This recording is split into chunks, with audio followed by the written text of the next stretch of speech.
is up, Plant Fam? It is your girl Lauren, and welcome back to another video. It is the end of 2020. 2021 is coming so close, guys. I literally cannot believe it. And at this time, many of us self-reflect on the past year, and I thought this was a good time for me to talk to you guys about the top lessons I wish I knew when I first started out in my plant journey. This will just be a really chill, sit down talk with you guys.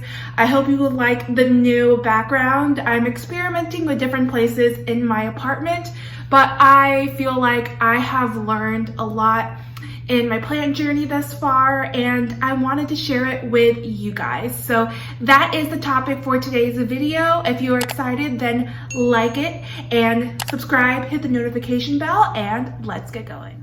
All right, so now it's time for lesson number 1 that I wish I knew. And disclaimer, guys, these are in no particular order of importance. I'm just going to speak what comes through my heart and just talk to you guys because y'all are my plant fam. So lesson number 1 is do not find a space to fit your plants, but rather buy plants that fit your space. Let that soak in a little bit because it is a bit of a tongue twister, but essentially that means know your environment and know your space. So first of all, think about the city that you live in and what the weather and the conditions are like. For me, I live in Texas. It is hot for 9-10 months out of the year. It's very humid and the weather just has a mind of its own. It can be raining and hot and sunny all in one moment. The second part of that is know your space, know your home where you're living, know about your lighting and the natural lighting that you have in your home and what plants work in that space. So for instance, my old apartment had really poor lighting. It was medium light at best. So quick story time. When I first got into plants, I told my boyfriend, who is amazing, that I wanted a huge plant. And I didn't care what it was. He just went with it. I just wanted a huge plant that was like 6-7 feet high. And he got me a Schefflera, a regular Schefflera, and I will put it right here. And I loved it. However, it was not right for my space. It needed bright, indirect light, and it just wasn't good, and it did not thrive. Now, in my new apartment, I have west-facing windows, and my plants love it, and they thrive because they get that sunlight requirement. So, know your space. Okay, now we are at lesson number 2, and this is hands down the biggest lesson that I personally had to learn, and that is there will always be another plant. Now, I did start my plant journey in March, where the pandemic just started, and I got into plants because my birthday falls in April and I've been wanting plants and everything leading up to that. So it just happened to be where I got into this hobby when the market just went crazy. The plant market just boomed and supply and demand is so crazy.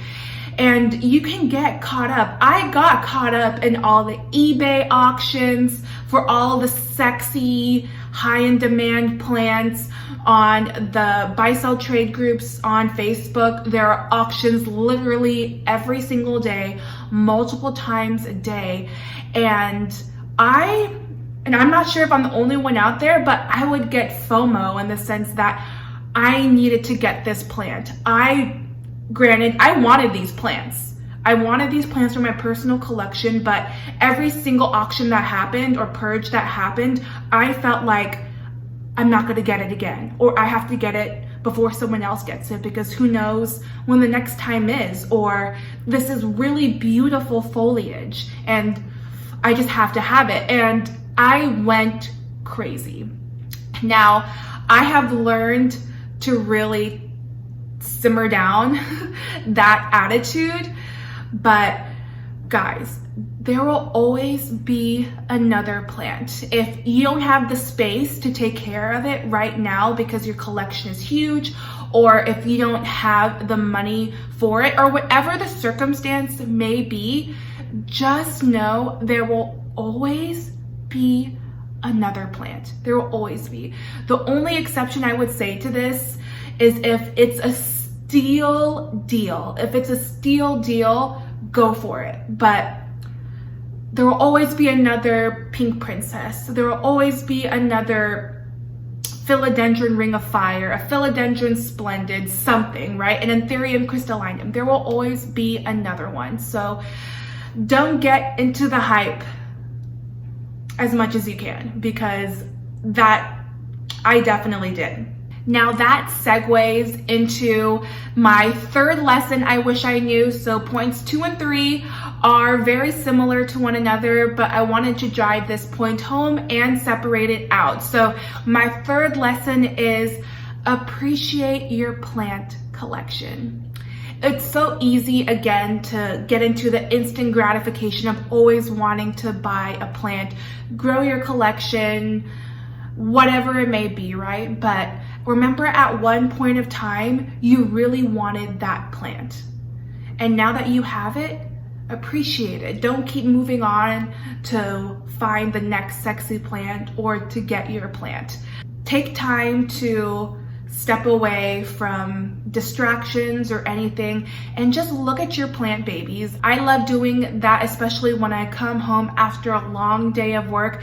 I just love, and I was looking at my plants over here, I just love looking at my plants, appreciating them, remembering how they were when I first got them, how much they've thrived, and the lessons that the plants have taught me. So always appreciate your collections and your plants because it's unique to you.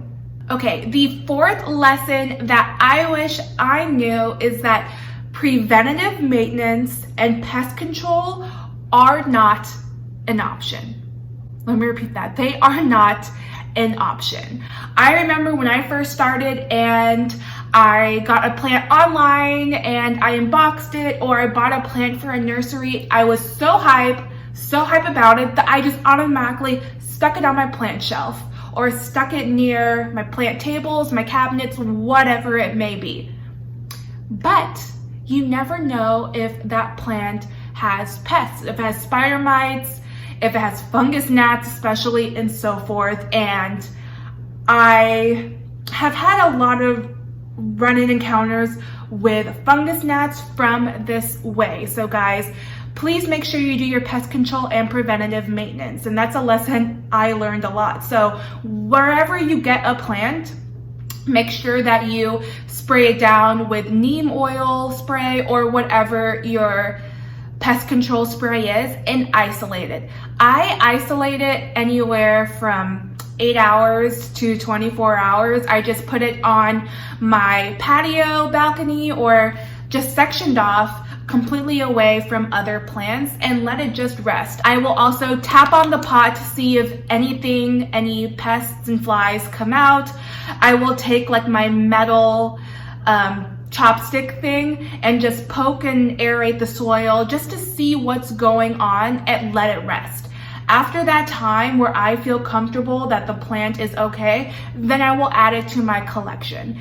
The second part is preventative maintenance. I'm a girl that just uses neem oil spray, and every 2 weeks, I will just spray my plants down. I'll be generous. I wipe down the leaves to make sure no dust accumulates, so no spider mites or anything occurs. This is also a great moment just to inspect your plants and just look at them to make sure nothing else looks kind of wonky, like if there's any brown spots or, just whatever it may be. So make sure that you guys do this. Keep up with your plant babies, because the most heartbreaking thing is you get a beautiful plant and it dies due to pests that have already reached a limit where it's out of control, or you get a new plant and it just destroys your collection due to pests. All right, guys, I didn't tell you before, but we are down to the last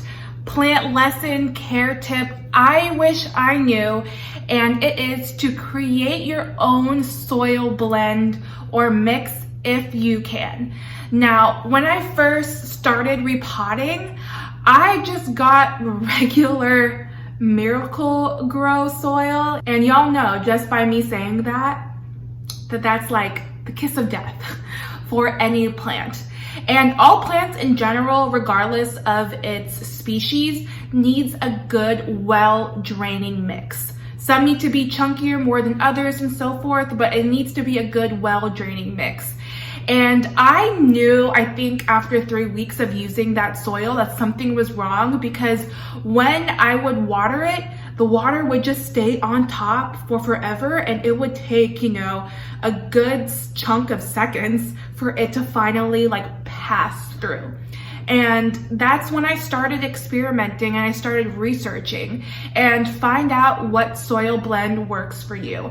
I'm actually in the middle of experimenting with my soil mix. The mix I have right now is fine, but I feel like it could be more optimal. Now, don't hold me accountable to the specific ratios that I'm about to say, but right now my soil mix, the base of it is 40% coco coir, and the rest is perlite, orchid bark, and charcoal sometimes. But I want to switch that up, and instead of having 40% of it being a more fine soil type mix, I want it to be more chunky, like cocoa chunks or something like that. I'm still trying to experiment, kind of debating on adding pumice in, because I know with perlite it can rise to the top, and so the bottom half of your soil mixture isn't as airy. But find the soil mix that works for you. Create your own soil if you can, but please do not get regular soil,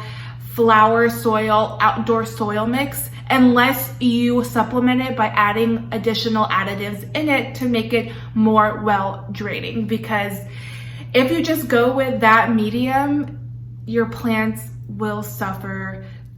Okay, plant fam, that is it. That is the 5 plant lessons I wish I knew when I first started. And these are 5 lessons that are very dear to me. I know there are so many other lessons, so many things that people have learned. If you have any tips or lessons that you want to share, please leave it in the comments below, because we all are not experts and we all strive to keep learning and doing our best in this hobby. So if you have any essential tips that you learned, please share it, because I would love to hear. And thank you guys so much. My next video is one that I am very excited for, and I think you guys will really like, and it may involve making my own greenhouse cabinet. And I'm really excited to show y'all, because it is done already and it's right there, but obviously it is a secret right now. So if you're excited for that video, make sure that you subscribe. But thank you guys so much, and I will see y'all in the next video.